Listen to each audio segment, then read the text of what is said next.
L'entorse est une atteinte, une lésion des ligaments, d'un ou plusieurs ligaments, suite à un étirement extrême de ce dernier.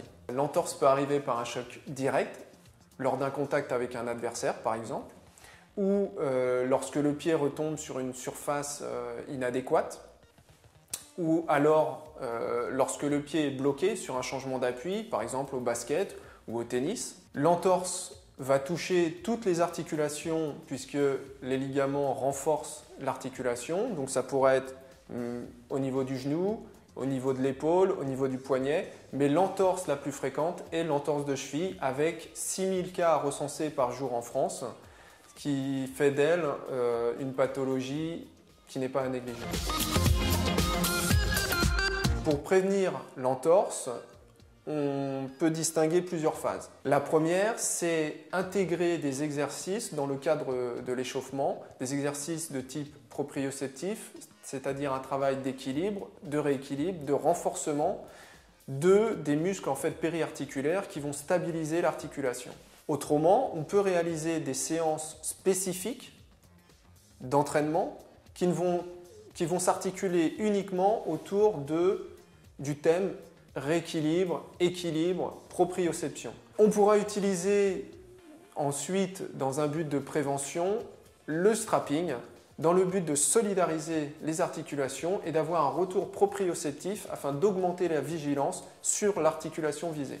Enfin, un troisième moyen serait de développer ce qu'on appelle des mécanismes de compensation, c'est-à-dire que quand vous sentez que votre cheville va partir, au lieu de résister, il faut accompagner le mouvement et par une chute éventuelle, mais c'est ce qu'on appelle des mécanismes de compensation.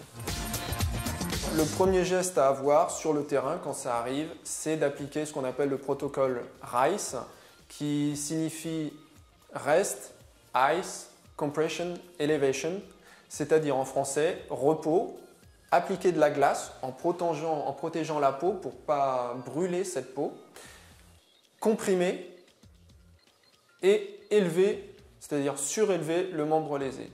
Dans un second temps, il faudra absolument consulter un médecin pour parfaire le diagnostic médical. Après, le médecin pourra éventuellement prescrire des séances de massokinésithérapie, des séances de rééducation, pour ne pas justement tomber dans la récidive d'entorse, la répétition d'entorse. Dans le cadre de la rééducation, on s'attachera dans un premier temps à lutter contre les phénomènes inflammation, douleur, œdème. Il faut savoir que les délais de cicatrisation ligamentaire sont de l'ordre de 45 jours.